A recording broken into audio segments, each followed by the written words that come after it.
Please subscribe to our channel, Pacific Front Untold, and be sure to leave a comment after watching a video. In the shadow of Shanghai's modern skyline, where gleaming skyscrapers now dominate the Pudong district, lies a hidden chapter of World War II history, the Pootung Internment Camp. From February 1943 to August 1945, this makeshift prison, housed in dilapidated tobacco warehouses near the Huangpu River, held over 1,500 Allied civilians, men and later women, caught in the grip of Japanese occupation. British, American, and Dutch nationals, among others, endured overcrowding, malnutrition, and uncertainty, yet their resilience and ingenuity shone through in the face of hardship. Today, the site is unmarked, swallowed by urban progress, and the story of Pootung remains largely untold, overshadowed by larger wartime narratives. Why does Pootung matter? Its obscurity belies the profound human experiences within its walls, stories of survival, community, and quiet defiance. While the camp lacked the infamy of other WW2 internment sites, the personal accounts of those who lived through it offer a vital window into a lesser-known aspect of the war in Asia. Thanks to preserved affidavits from the National Archives and Records Administration, NARA, the daily struggles and triumphs of the internees could be pieced together. These documents, some of which follow in this post, reveal the raw, unfiltered voices of those who endured Pootung's harsh conditions, from scarce rations to beatings by the Japanese.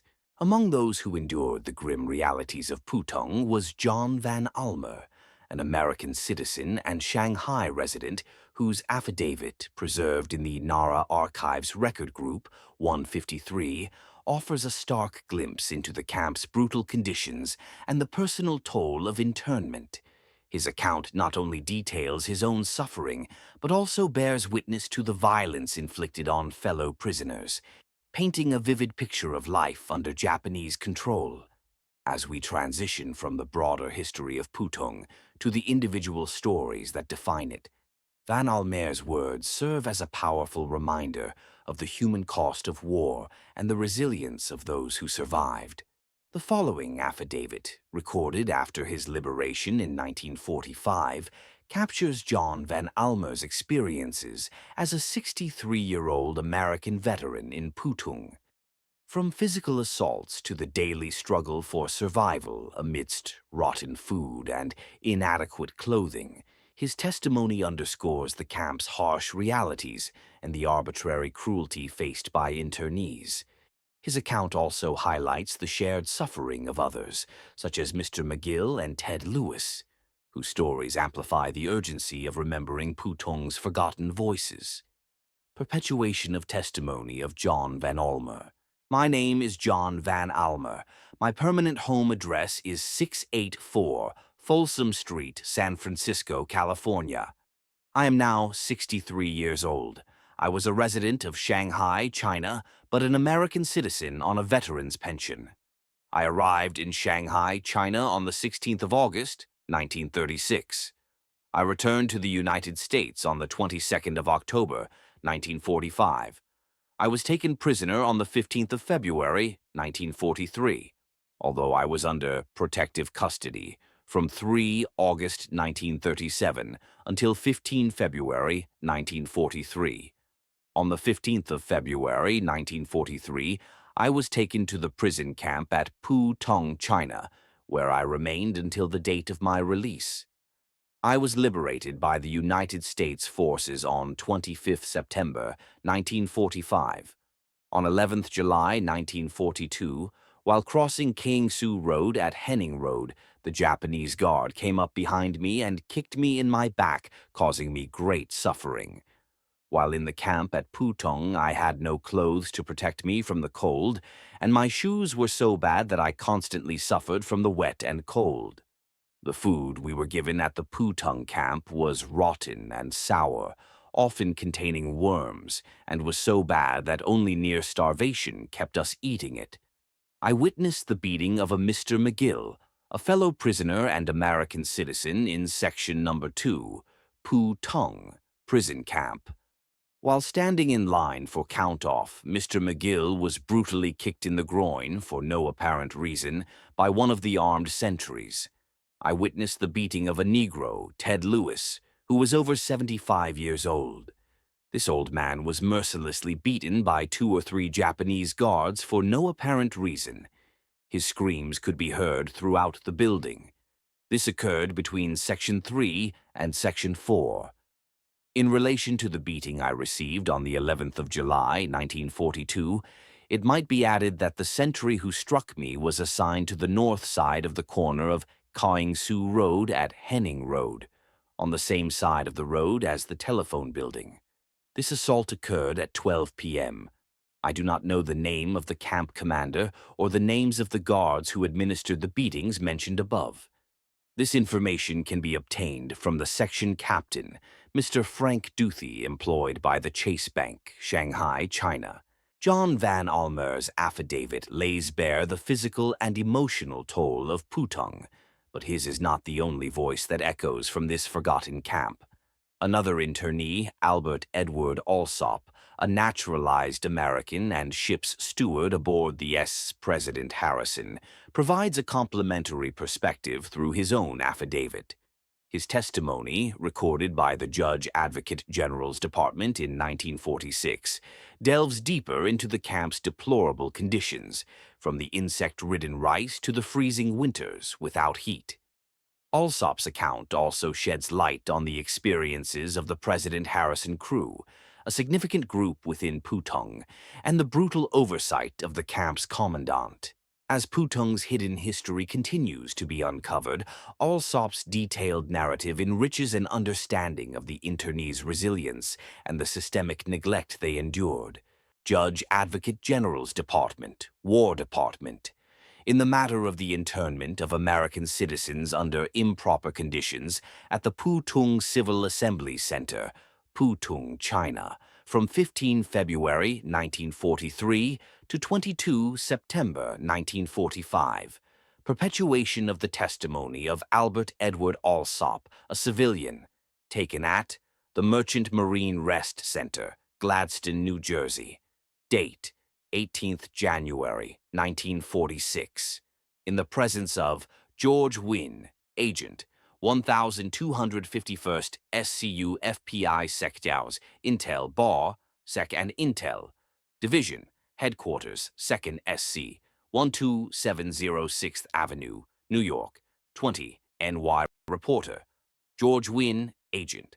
Questions by George Wynne, Agent. Please state your name and residence address. My name is Albert Edward Alsop, and my residence address is 316 West 85th Street, New York City, New York, M. McShane. When and where were you born, and what is your citizenship status? I was born on January 2nd, 1900 at Liverpool, England. I was naturalized in the United States District Court, Southern District, New York City, NY on April 4th, 1936, and my petition number is 266150. Are you married or single? I am single. What formal education have you had? I attended schools in Liverpool, England, which were the equivalent of a high school education. What is your occupation? I am and have been a ship's steward and was employed by the American President Lines, Commerce Street, San Francisco, California. Please state the date of the commencement of your internship and the various places where you were held. I was aboard the SS President Harrison in my capacity as ship's steward on the 8th of December, 1941 in the Yangtze River, when the Japanese took the ship's personnel into custody. They took us to Lighthouse Island, where we were kept for about 24 hours, and then they took us back to the ship, where we were kept aboard for about 3 months and forced to labor to effectuate repairs to the ship from damage caused when the ship ran aground near Squinshan Island, at the mouth of the Yangtze River. In March 1942, we were taken to the foreign YMCA building on Bubbling Well Road, Shanghai, China, and remained there until about 15th February 1943. We had been forced to sign an affidavit of non-belligerency, stating that we would not assist the Allies, and we were given parole during this period of time. While you were housed at the foreign YMCA building, did you have access to Shanghai? Yes, we had to continuously wear armbands which identified us as being subjects of the enemy of Japan, but we could go about the city. What happened to you on or about 15th February, 1943?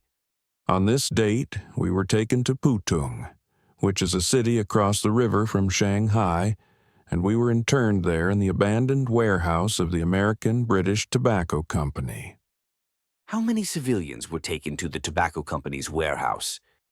About 11:30, all males. Later, in the beginning of 1945, the males were segregated and women and children were brought in.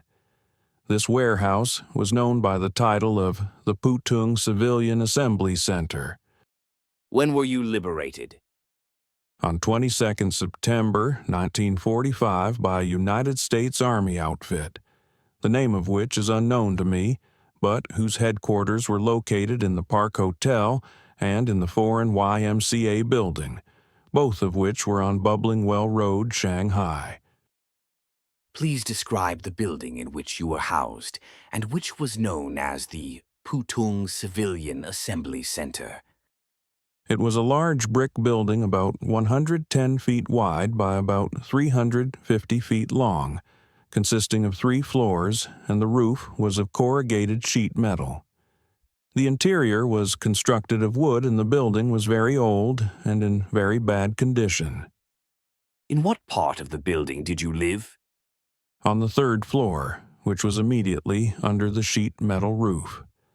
The 3rd floor was partitioned off, and I was in the part known as Room 12, which was the width of the building and about 85 feet by 110 feet.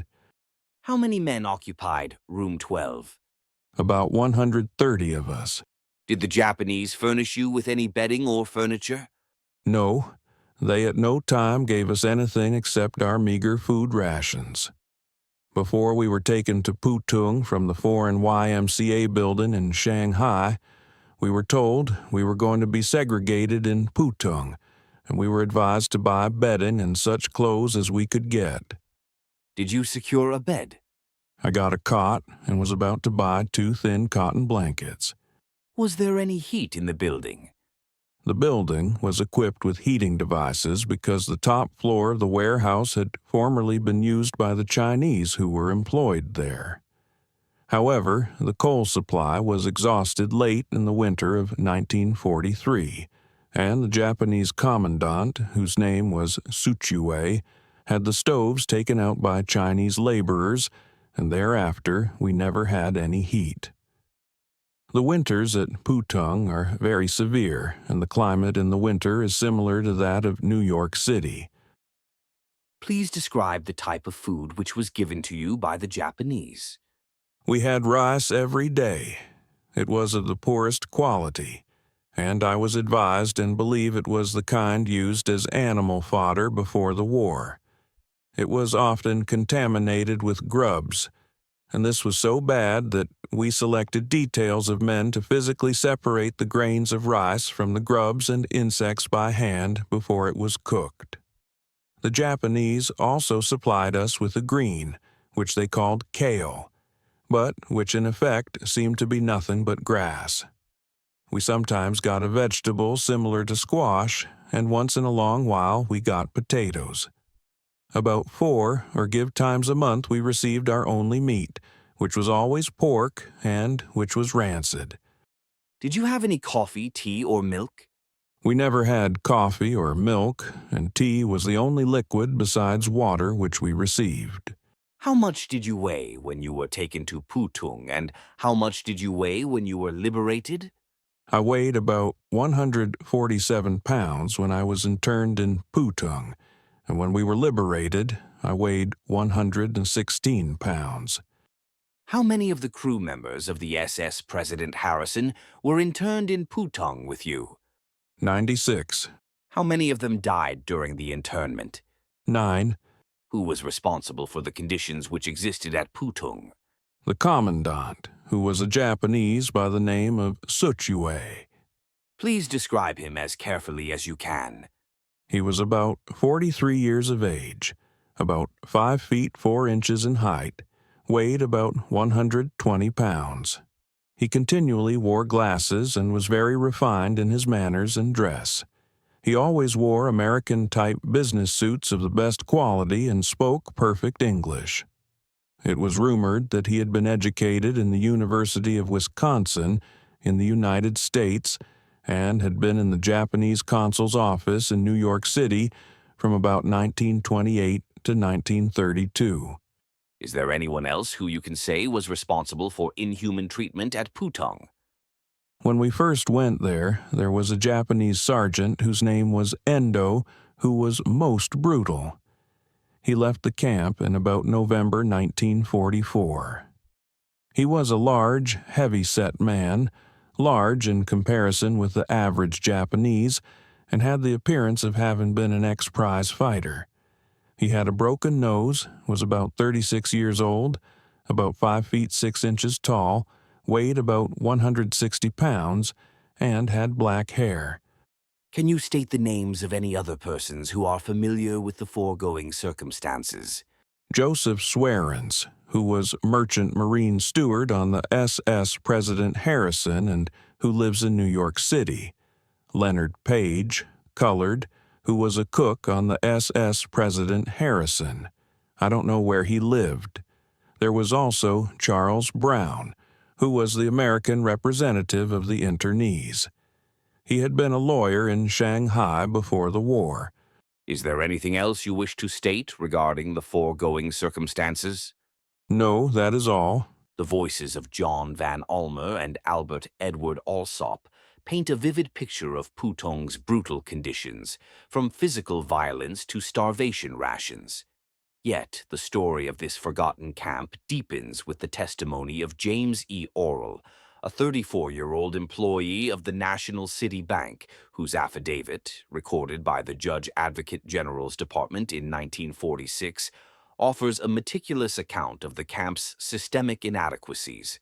Aurell, a well-educated American with years of experience in Asia, provides a unique perspective as a civilian assemblee, detailing the dilapidated facilities, inadequate medical care, and relentless harassment under the camp's Japanese administration.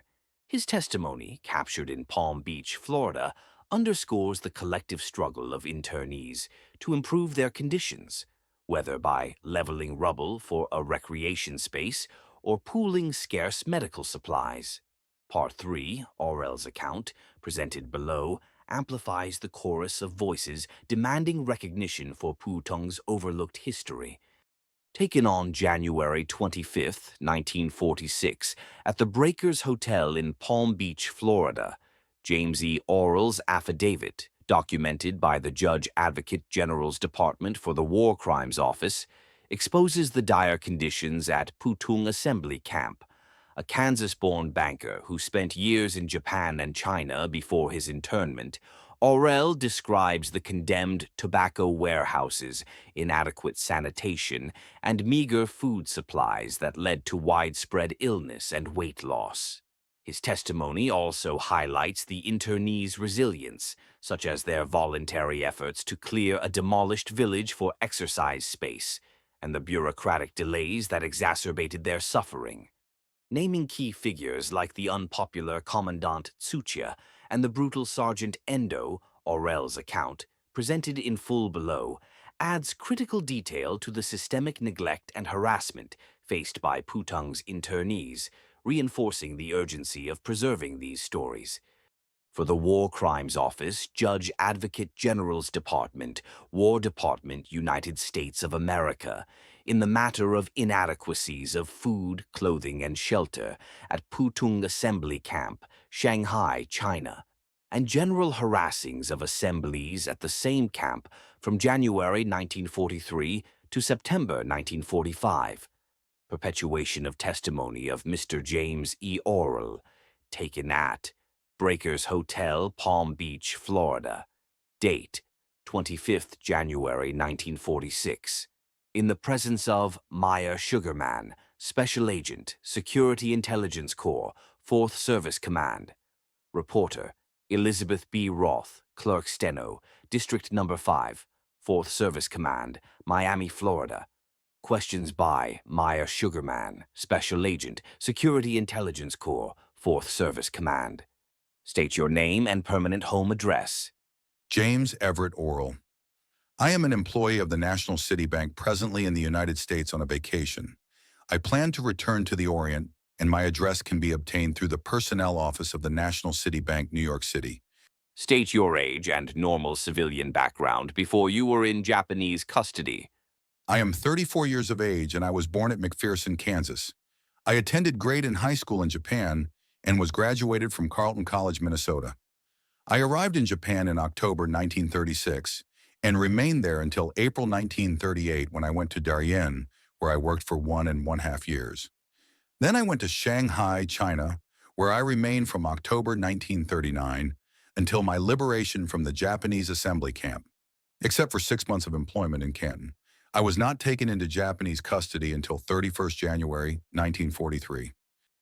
What was your status while in Japanese custody? The Japanese stated that we were assemblies rather than civilian internees, making some sort of a legal distinction. At what camp were you detained? I was detained at Pootung in the suburbs of Shanghai, China. This camp was administrated by a civilian who was appointed by the Japanese consulate. In addition, there was a staff of consular police employed at this camp. The Japanese administrator, who was at this camp for the longest period of time, was named Sucha. He was the most unpopular of the Japanese administrators. There were other Japanese administrators, all civilians, but I do not recall their names. Will you describe the inadequacies in your housing? We were housed in a series of buildings formerly used as a British and American tobacco warehouse in the suburbs of Shanghai. The buildings had been condemned for use as a tobacco warehouse. The roof of our building was not in good shape, and it was probably a fire hazard. While it had brick on the outside, it was substantially a frame structure. When we went into the buildings, they were filthy. Nothing had been done except shelves were constructed for our belongings. The building was no-tea clean, and the Japanese, while they gave us some equipment to do this work, did not give us an adequate amount of equipment. After we had been there, part of the roof was swept off one of the buildings by a typhoon, and this was not repaired for 2 weeks. Sanitation conditions were bad. There were some cesspools there. They had to be cleaned, and what facilities we did have were insufficient. After we had been there approximately 7 months, women were brought into the camp, and that increased our sanitation problems. The grounds did not contain any space for exercise, and after we made requests for an opportunity for exercise, they have us a demolished Chinese village which had considerable rubble. It took about 400 men who were working voluntarily to level the plot. Do you have anything else to say about the facilities? Kitchen facilities were inadequate, and this was important since we had community feeding. They gave us an old engine room and installed a few stoves made of cement. The amount of equipment was below what was necessary. We used vats and improved the facilities ourselves from bricks which we collected. Later supplies from the Red Cross arrived. We had trouble with utensils. They supplied cooking vats which were called kongs. If one of them would break, it would take several weeks before our request for another one was complied with. We had 1,100 people to feed with rice as the main diet, and vats are very important in the preparation of rice. We had to improvise when the vats were broken and use buckets, and that was a difficult problem because of incomplete cooperation. What about the medical situation? We had enough doctors of our own. However, we did not have sufficient equipment and medicines. We had a number of appendicitis operations, probably because of impurities in the food, and the Japanese permitted us to take these emergencies to town, which was approximately 1.5 hours away. We had no facilities at the camp itself for treating those conditions. Near the end of 1944, we were able to get some Red Cross supplies like quinine. In the beginning, The acute shortage of medicinals were alleviated to a small degree by supplies turned in by the men. The doctors requested that personal stocks of medicines be turned into a common pool, and many of the men who did have such supplied turned them in. What was bad about the medical supply situation was that we were afforded facilities for emergency cases, but for things like colds and dysentery, we had no adequate facilities. Some of the men lost a tremendous amount of weight because of dysentery, and I feel certain they will suffer some permanent effects. In general, this is what would happen. The medical supply situation is illustrative of the general occurrences. The highest-ranking American would contact the Japanese head. The commandant would then contact the Japanese council, who would call the Swiss council, and the chain would then operate in reverse. There were a number of don't give a damn delays. It was a type of nonfeasance. The Japanese had facilities like telephones, but they would not permit us to contact the Swiss council over the phone, and thus achieve the desired result on the spot. And the food situation? Our main diet was rice. It was a poor grade full of chaff and sweepings. It was not a good enough quality to even be coolie rice. About once in 3 to 5 months, we would get a shipment of a good grade of rice. We had a tremendous amount of appendicitis, and I personally believe that the inadequate diet contributed to that. During the first year, we had ribbon fish about once a day. On the average, we were served 2 meals a day. That is, we were given food enough for 2 meals. Every other day, we received some buffalo meat, and we used the stock for soup. We also received Chinese vegetables like Chinese cabbage, Chinese vegetable marrow and daikon, a vegetable like turnips. We did not receive sufficient salt, and that created difficulties. We also had a deficiency in calcium in our diet, so that we would grind the bones and use them in our food. We received approximately 8 ounces of bread a day. It was a soybean bread, and the loaves were heavy. When we were able to toast it, it would be satisfactory. The crust of the bread was believed to be one of the sources of dysentery, and the doctors recommended that the edges be cut to stop dysentery. The bread was of a poor quality. Occasionally, the Red Cross was able to get parcel and bulk supplies to us. This occurred 4 to 5 times, and when it did happen, we would receive food for 2 days: meat, tomatoes, and some cracked wheat, which had been sent to the Orient before the war. On those days, we were able to have breakfast. We would use the cracked wheat in our stews. In addition, if we had or could arrange funds and a contact, we could receive a parcel about once a month. Approximately 350 to 400 of those in the camp received these parcels. Some of the men who received parcels shared them with others. Because of inflation, it cost about $100 a month for a $5 package. We were able to make collective purchases with Swiss comfort allowances. We could make purchases in canteens set up by the Americans through a Japanese contact once a week. This would include toilet articles and other items like peanut butter and jams. This was satisfactory for the first year, then exchange went awry. Money meant nothing. With 2,000 CRBs, which was the exchange medium, you could get a bar of soap or a roll of toilet paper. Do you have any other complaints? Yes, the Japanese appeared careless on occasions. I can recall one situation where a man died, and Sergeant Endo, the Japanese council police sergeant, called his whole staff to the room and showed them how to examine a body to determine whether or not there were any suspicious circumstances. To our disgust, they threw the body around. I can recall another instance where an American citizen of Russian extraction committed suicide. The Japanese left the body around for a few days. After 2 days, the wife was casually told of the death, and she was brought to the camp with attendant hysterics. In addition, we were harassed frequently. If our foot was off center, even a half inch at roll call, we would be pulled out of line and slapped with the open palm. We would also be taken to the office and made to sit on our knees for this offense. Some sort of harassing occurred about once a week. If the light was left on in the barracks, the group would be punished for individual offenses. The punishment would be excluding the men in the room from the garden or something like that.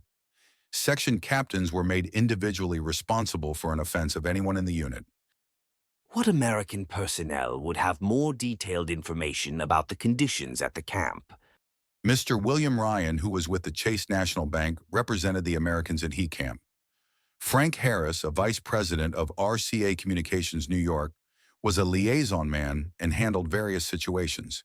In addition, Milton Bates, who is now in Boston, a National Citibank employee, did work with them, and also George Laycock, who is now someplace in the Orient. The testimonies of John Van Almer, Albert Edward Alsop, and James E. Aurell have illuminated the physical and systemic hardships of Pootung Assembly Camp, from starvation to neglect. Yet the narrative expands further with the accounts of Second Lieutenant Den W. Purns, a military internee, and Floyd Crowder, a film industry representative whose statements reveal the public spectacle of internment and internal tensions among internees.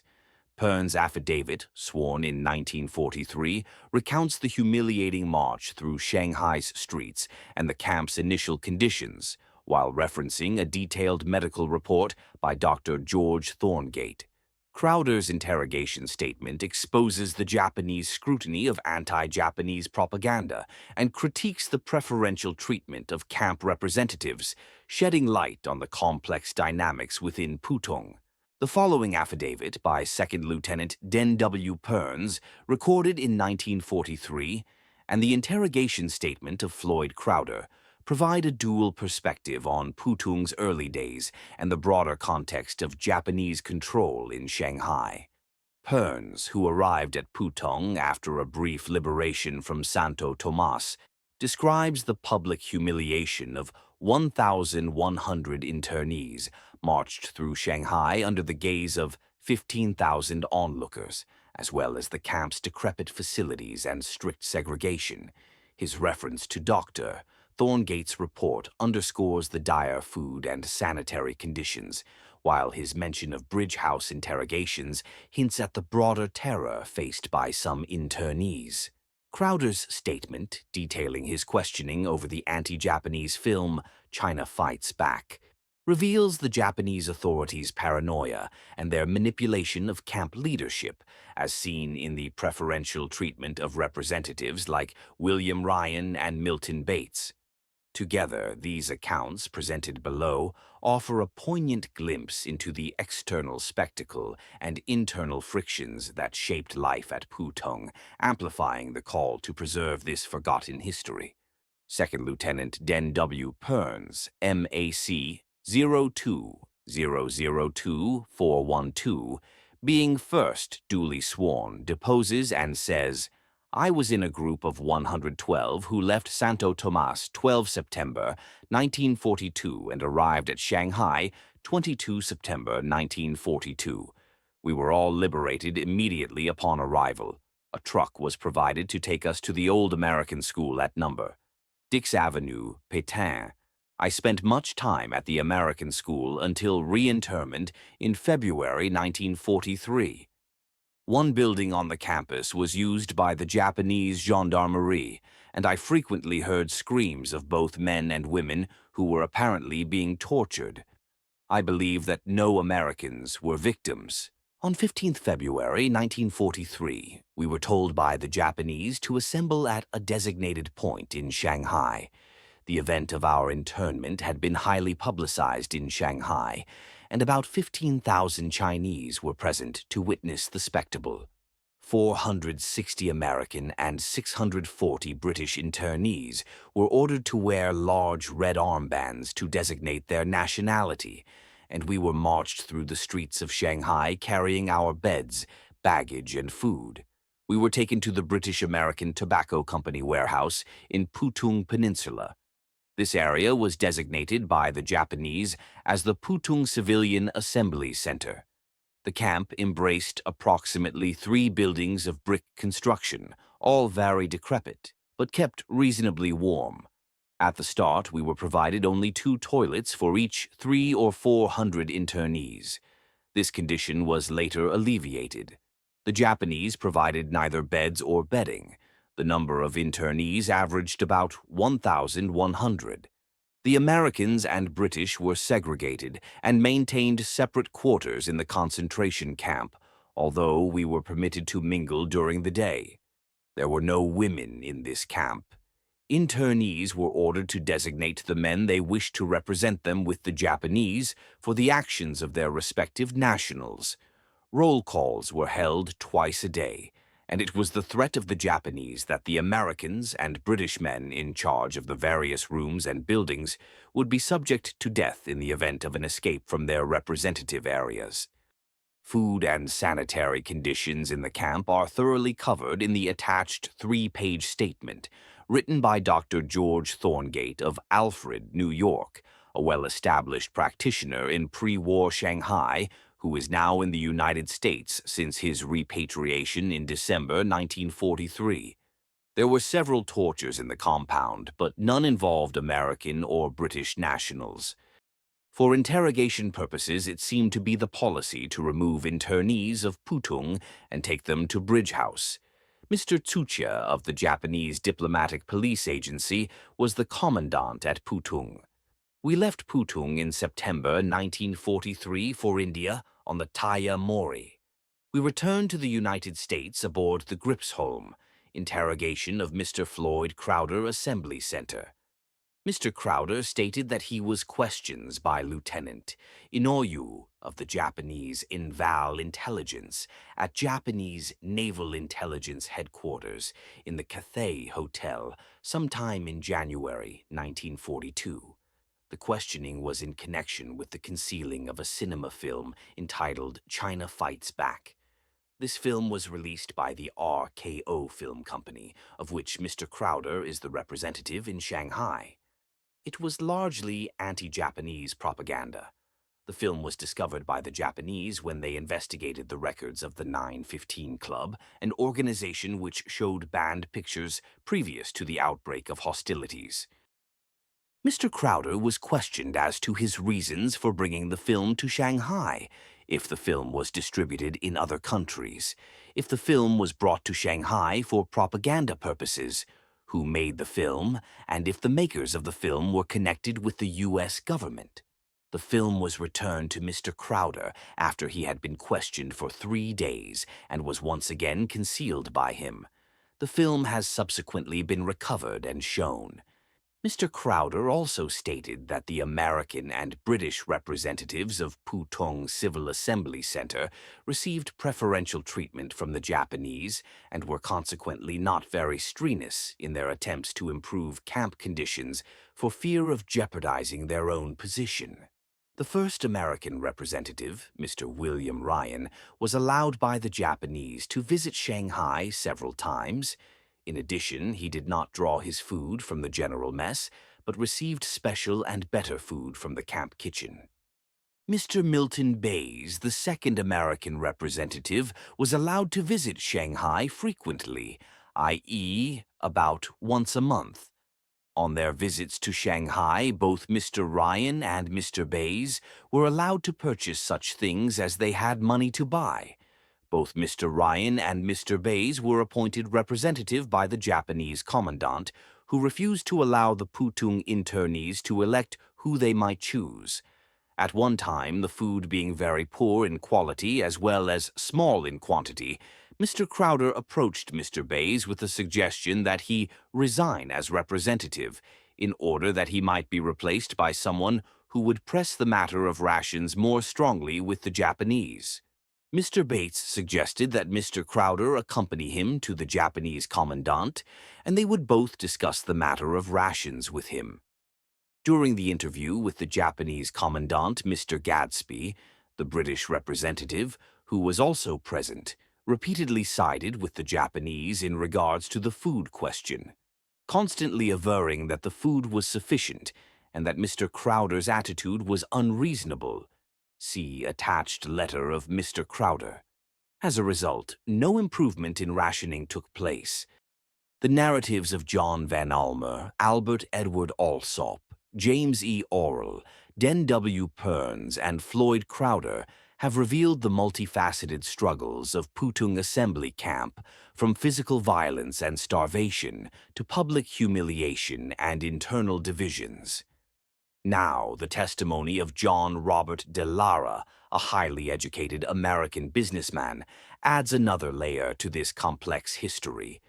Recorded by the Judge Advocate General's Department in February 1946, de Lara's affidavit details the camp's deteriorating conditions, including freezing winters without heat, inadequate sanitation, and a diet so meager it left internees too weak to exercise.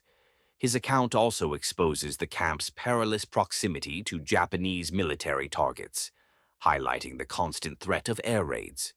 In Part 5, de Lara's meticulous observations, shaped by his background in insurance and business administration, offer a sobering perspective on the systemic neglect and dangers faced by Poutung's internees, further underscoring the urgency of preserving their stories.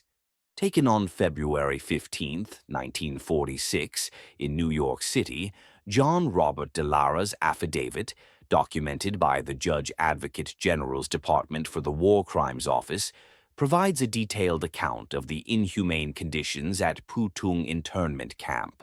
A 38-year-old former assistant manager for the American Foreign Insurance Association in Shanghai, de Lara describes the condemned tobacco warehouses, the lack of basic provisions like bedding and clothing, and the drastic reduction in food rations that led to widespread weight loss and illness. His testimony also reveals the camp's vulnerability to air attacks due to nearby Japanese military installations, a risk compounded by the commandant's refusal to mark the camp as civilian until the war's final days.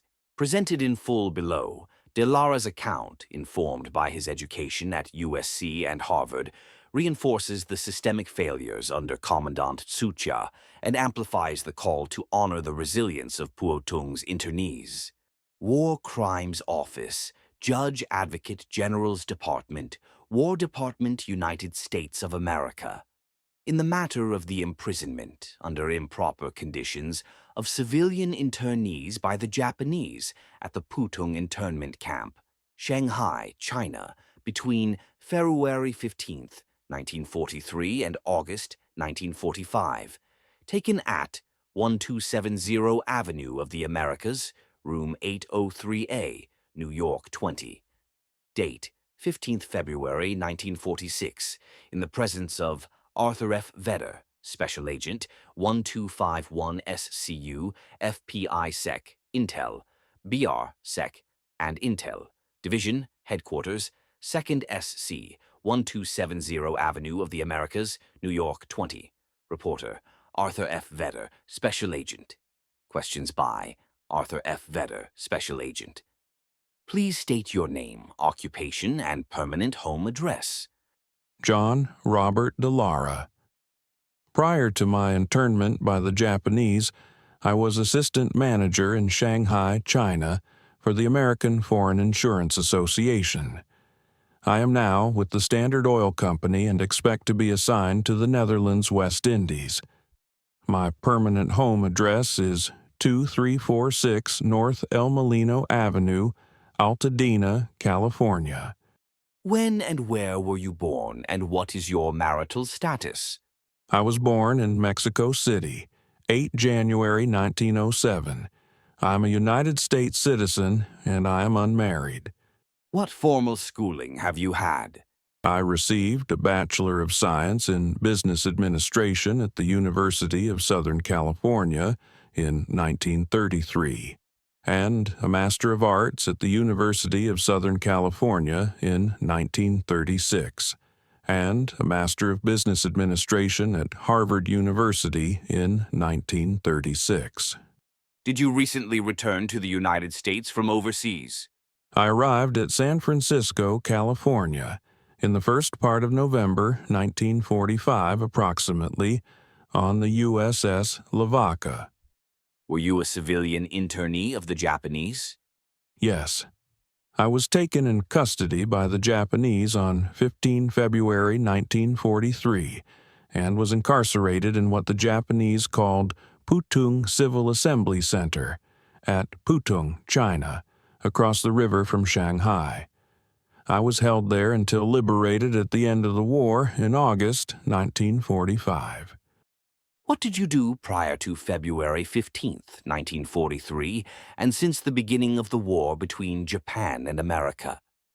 We were all free to go and come in Shanghai under various restrictions, except those against whom the Japanese had special grievances. What quarters were furnished to you at the Pootung Internment Camp? For living quarters, we were assigned to what had formerly been tobacco warehouses, owned by the British American Tobacco Company. These buildings had formerly been condemned by this company as inadequate and unsafe for the storage of tobacco. They were very old buildings.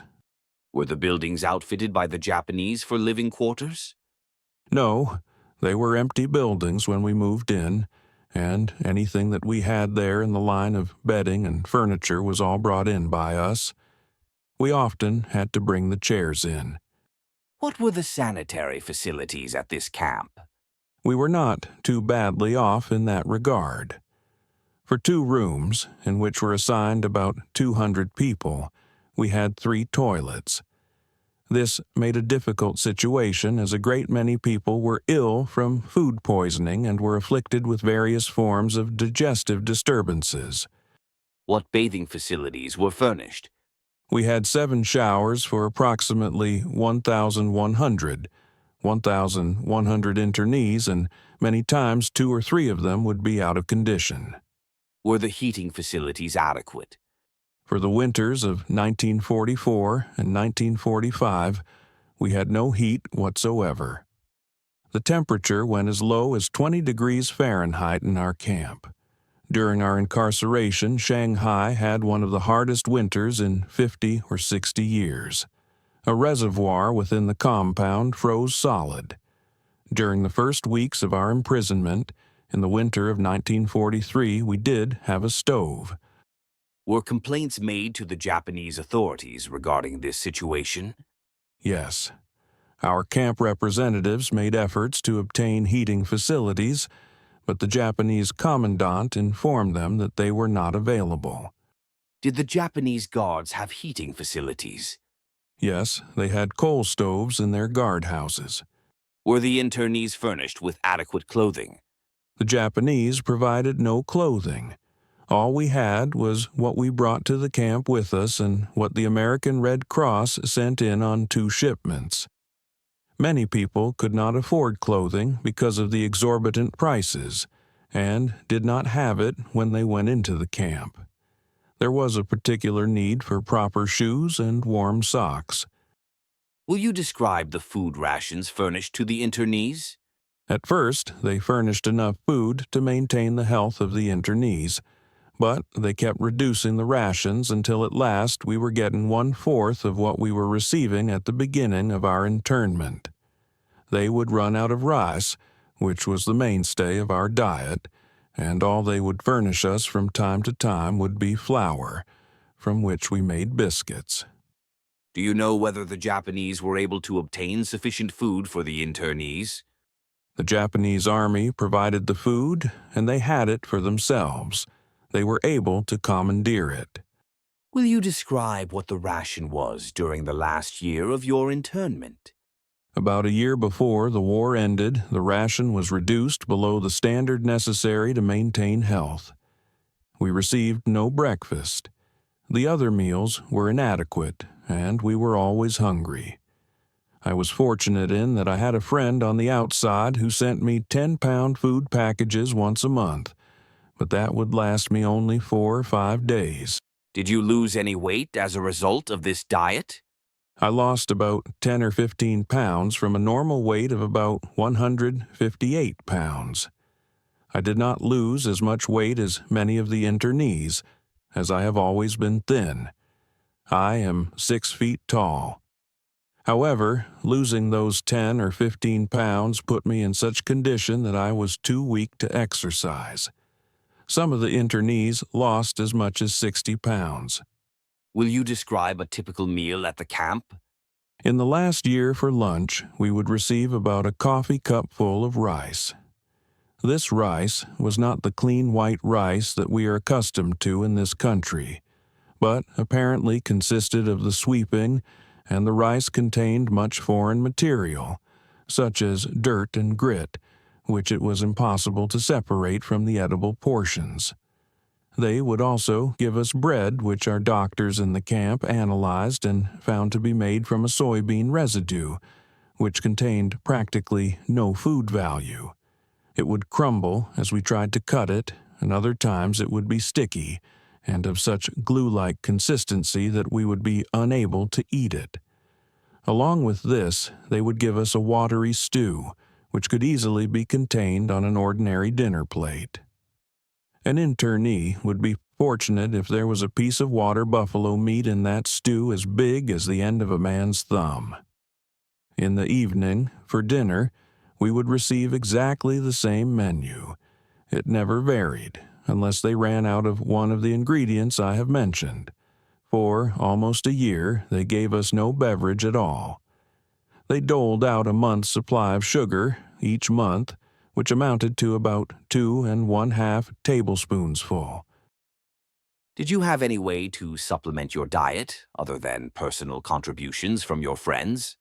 At first, we had a canteen in the camp, which was pretty good, and we were allowed $8 United States money to purchase food at this canteen. As time went on, the Japanese so manipulated the various currency exchange values involved, so that finally our $8 got us practically nothing at the canteen, and during the last year, we had no canteen.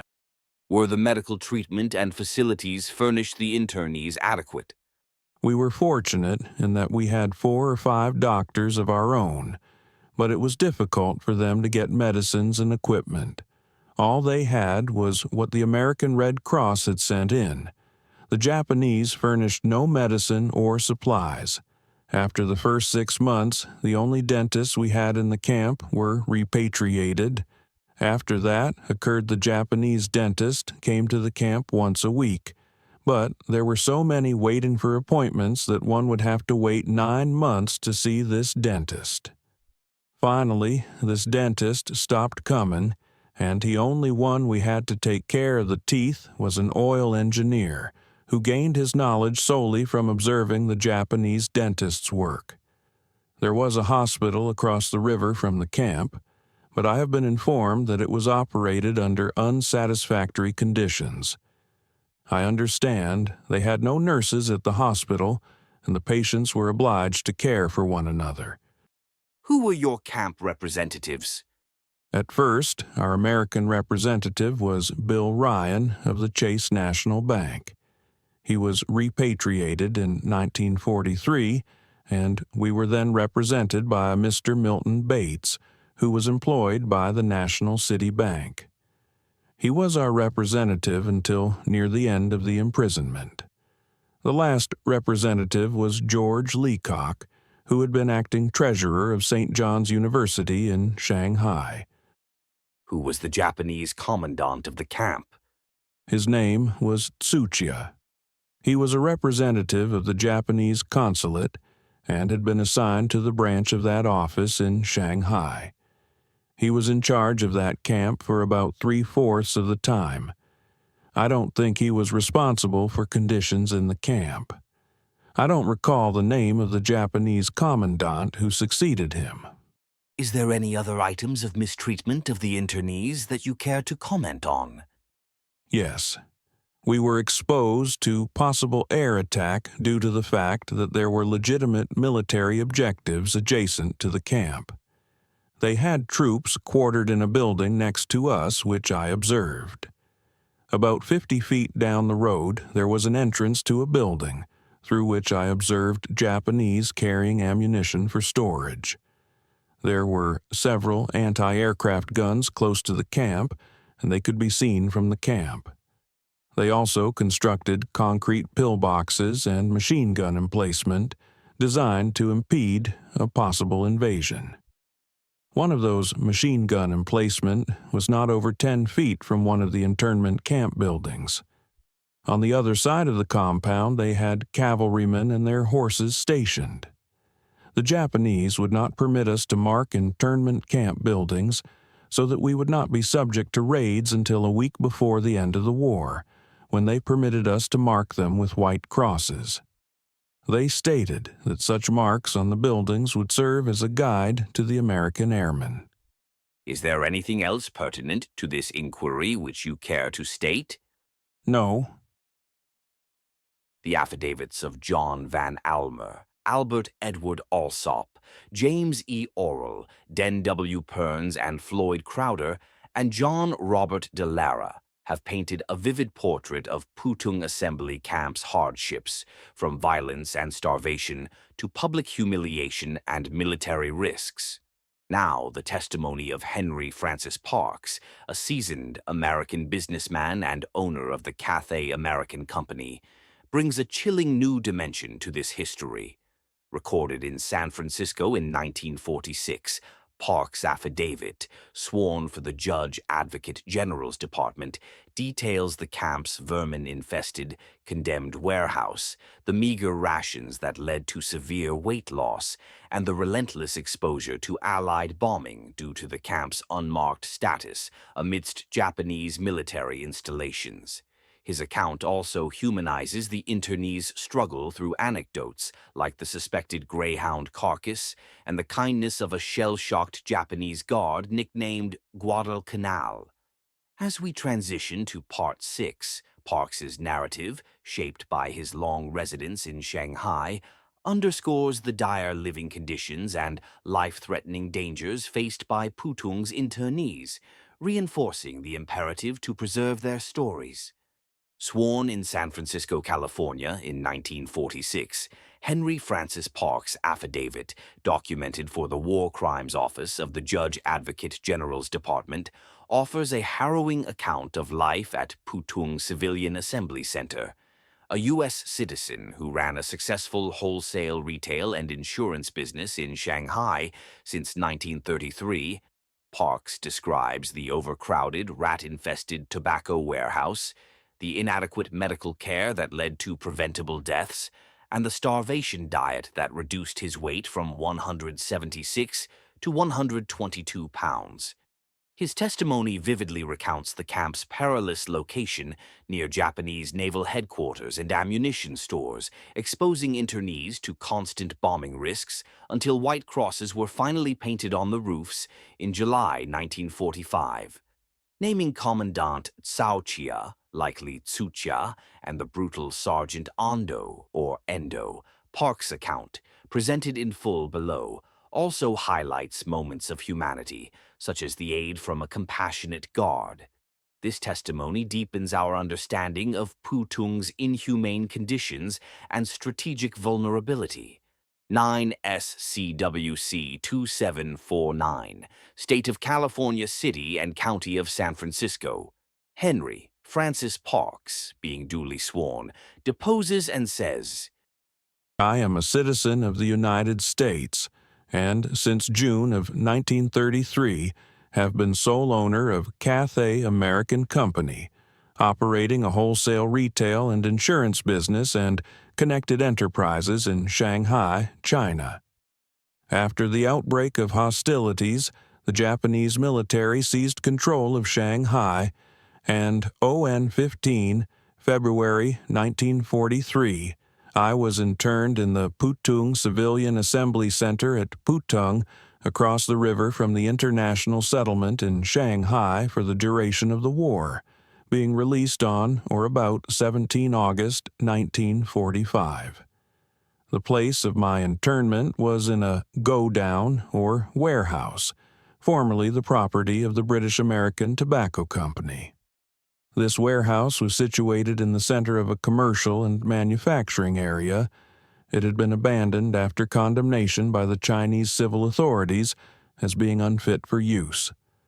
The camp was not marked in any way to indicate that it was an internee installation.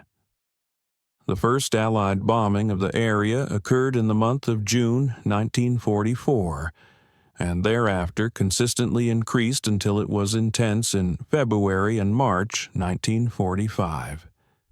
The internees repeatedly begged permission to mark the buildings of the camp with white crosses or other means to identify it, so that it would not be bombed, as the Pootung area constituted a prime objective for Allied bombing. At first, the Japanese flatly refused to permit such marking of the buildings, and, although we soon got their consent to mark them, they practiced an evading tactic, making it impossible to get paint and other necessary materials to mark the buildings. It was not until the 1st of July, 1945, that we succeeded in getting white crosses on the roofs of the buildings in the compound. These were first put on with whitewash, which was prompt washed away by rain. Subsequently, we obtained paint. The buildings themselves were not directly bombed at any time. The Japanese, however, by their conduct, deliberately exposed the internees to the hazards of war. In the broadest sense, their refusal of our request, after it became apparent that Shanghai was to be subjected to bombing, to move us to another place where we would not be so exposed, was the main basis for our exposure. This warehouse was within a few hundred yards of Japanese naval headquarters and was surrounded by factories manufacturing machine gun parts, pistols, and other military material. The main shipping area, consisting of docks and anchorages, was within a half-mile of our camp. The Lunchong, go-down, an even larger warehouse than our own, was situated to the east and southeast of the British American Tobacco Company warehouse across a 25-foot alley. In that warehouse, no more than 50 feet from where I was forced to live with 126 other American internees, the Japanese stored at least 2,053-gallon drums of gasoline and uncalculated truckloads of hand grenades, machine guns, and parts and ammunition for small arms. These trucks loaded material into this warehouse day and night in the months of July and August 1945 while bombing was constantly going on. They quartered soldiers, 500 or more at a time, in the compound of Lunchong Warehouse, assertedly using it as a rest camp.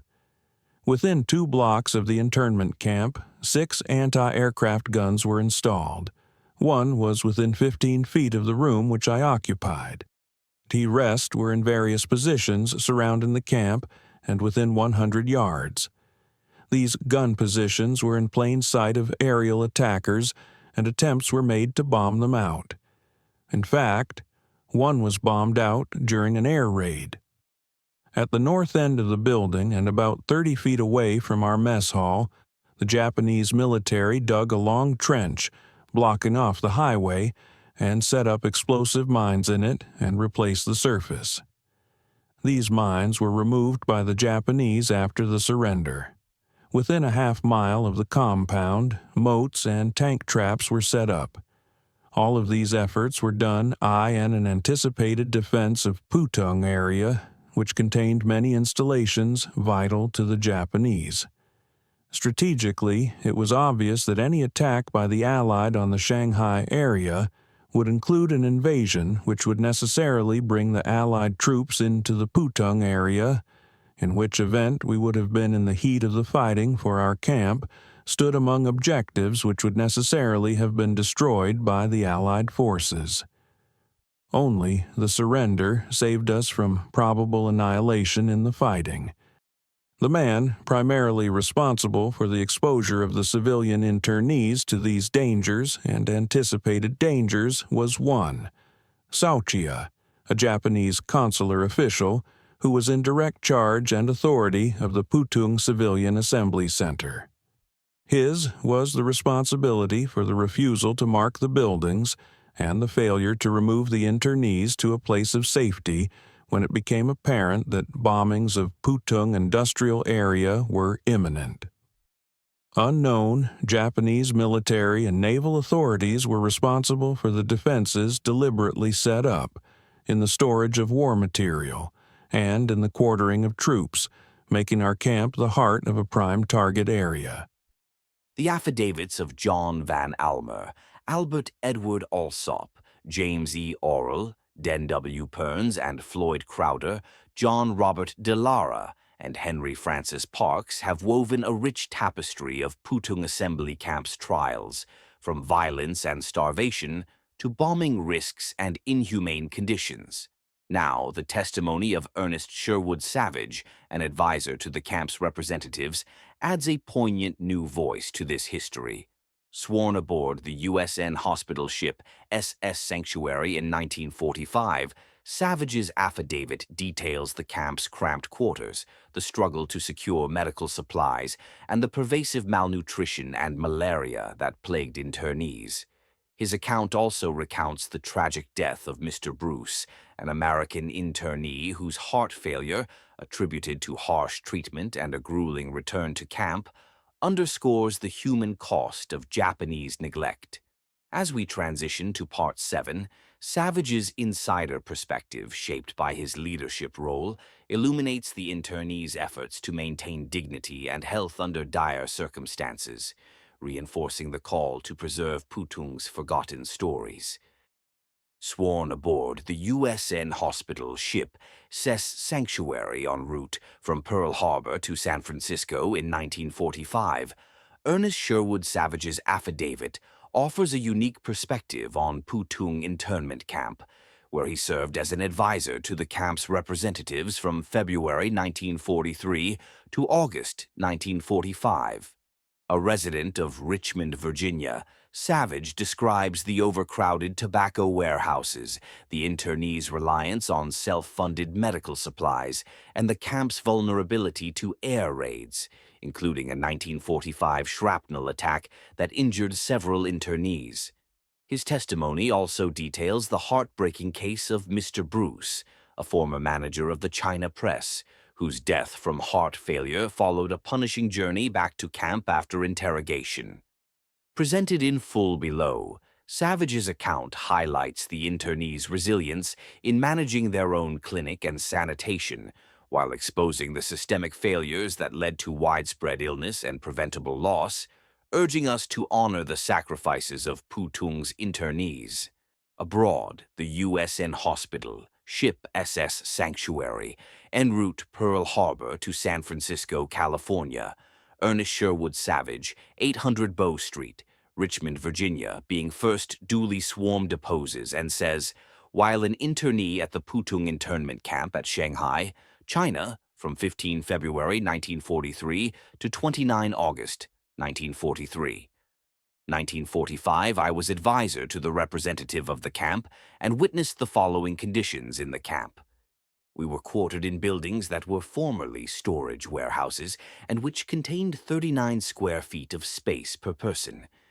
There were 77 persons in the building in which I was quartered, and others quartered more or less than 77. Each building had running water for toilets, there being Gower toilets inside each building. There was an 8-foot trough in each quarters which was used for urinating, and each also contained 2 wash basins for washing.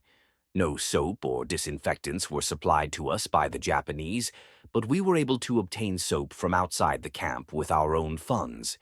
We were able to maintain our quarters nearly and sanitarily. Medical supplies were not furnished to us by the Japanese.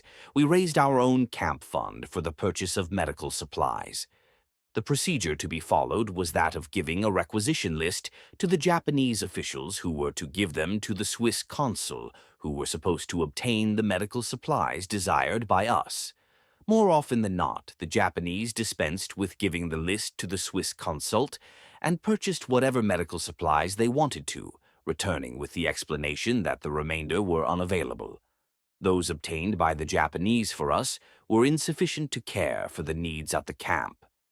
This was the situation until the spring of 1944, when we began receiving American Red Cross supplies, which in addition to other things also contained medicines. Our camp had its own little dispensary and clinic, which was completely supplied and equipped by the camp fund. It consisted of one ward which could accommodate 10 beds. Prior to September 1943, we had 3 doctors in camp, and after September 1943, 4 doctors. The number of internees in our camp varied from 1,078 to 1,095, 1,095. When it was impossible to tend to the patients because of the shortage of space, or when the cases were too serious to handle, patients were transferred to the main hospital in Shanghai, where the patients had to pay for their care and attention. On one occasion, we had 50 patients on the camp sick list, and on another occasion 30 patients. The most common ailment suffered by the internees at Pootung was malnutrition, which all of the internees endured at one time or another. The most common disease was malaria, which approximately 10% of the internees were afflicted with during the period of internment. The malaria was attributed to stagnant water about the camp, the lack of drainage, and the absence of disinfectants to fight the mosquitoes. There were 4 gun emplacements within a radius of 100 yards of our buildings and quarters. The Japanese received their first air raids at Pootung during the early part of 1944, when the Italian ship SS Conte Verde was sunk. Other air attacks commenced regularly in November 1944. None of the internees in the camp received any injuries from the air attack until 17 July 1945, when approximately 6 internees were slightly injured, none of whom were Americans. Shrapnel penetrated the hospital in our camp and shattered its windows. Patients were still in the hospital at the time, and the stretcher-bearers who were standing by were those who were injured. Abroad, the USN Hospital, Ship SS Sanctuary, en route Pearl Harbor to San Francisco, California. Ernest Sherwood Savage, 800 Bow Street, Richmond, Virginia, being first duly sworn deposes and says, while an internee at the Pootung Internment Camp at Shanghai, China, I witnessed the death of a Mr. Bruce, first name unknown, an American citizen who had been formerly the manager of the China press in Shanghai previous to his internment.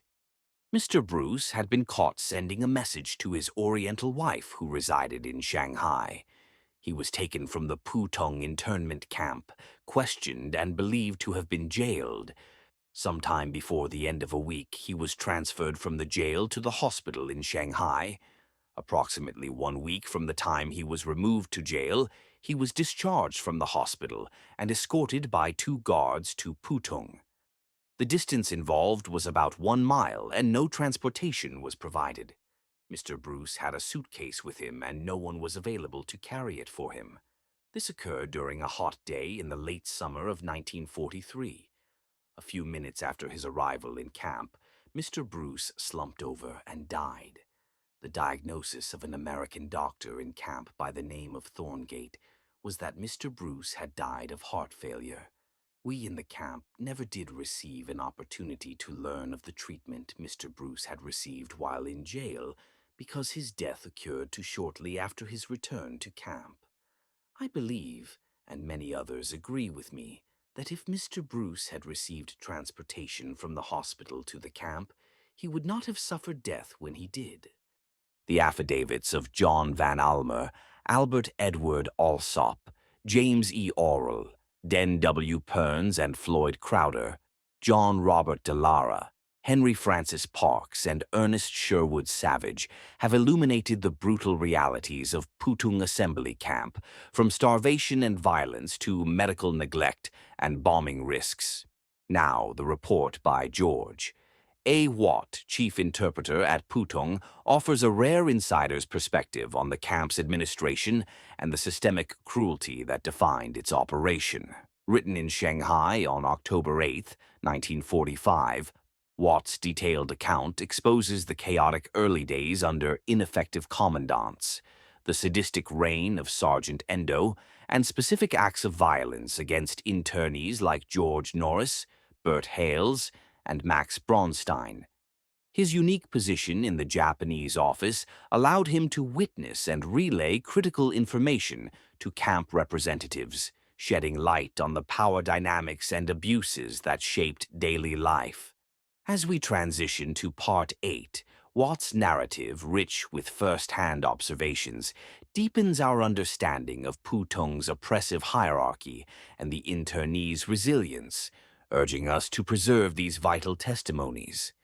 Authored by George A. Watt, Chief Interpreter at Pootung Internment Camp, this report, dated October 8, 1945, in Shanghai, provides an unparalleled view into the camp's mismanagement and brutality from January 1943 to its closure in August 1945.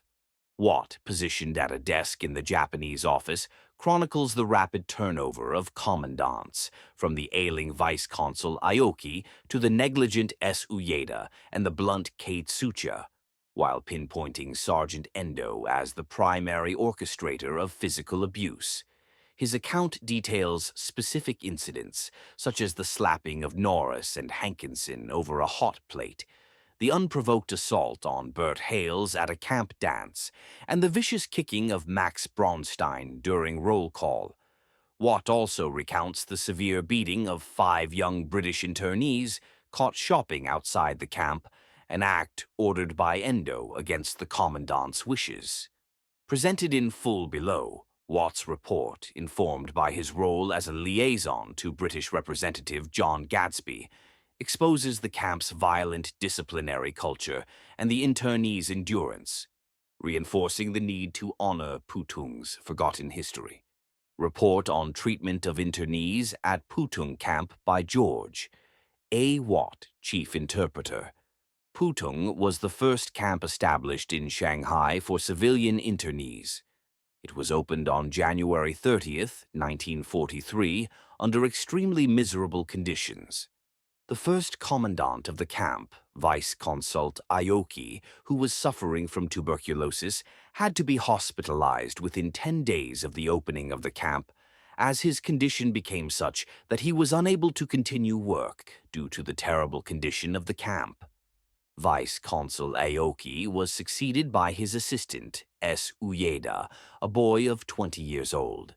This youngster was a very lackadaisical fellow who was more interested in shooting sparrows around the camp than attending to his work, and it was due to this fact that the camp was short of food for 2 or 3 weeks in March 1943.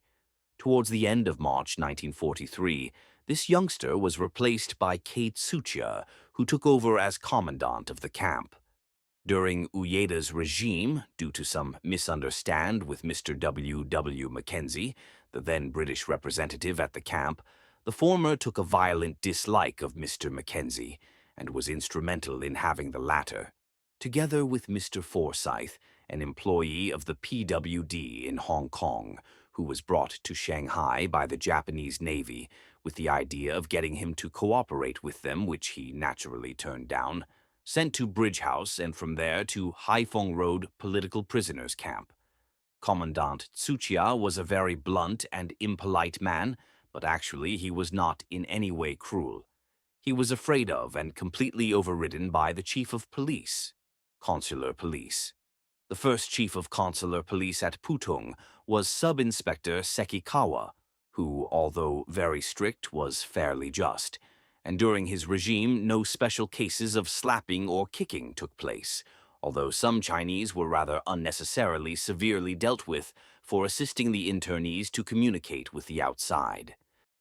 Sekikawa's successor, Sub-Inspector Ono, was a real imbecile.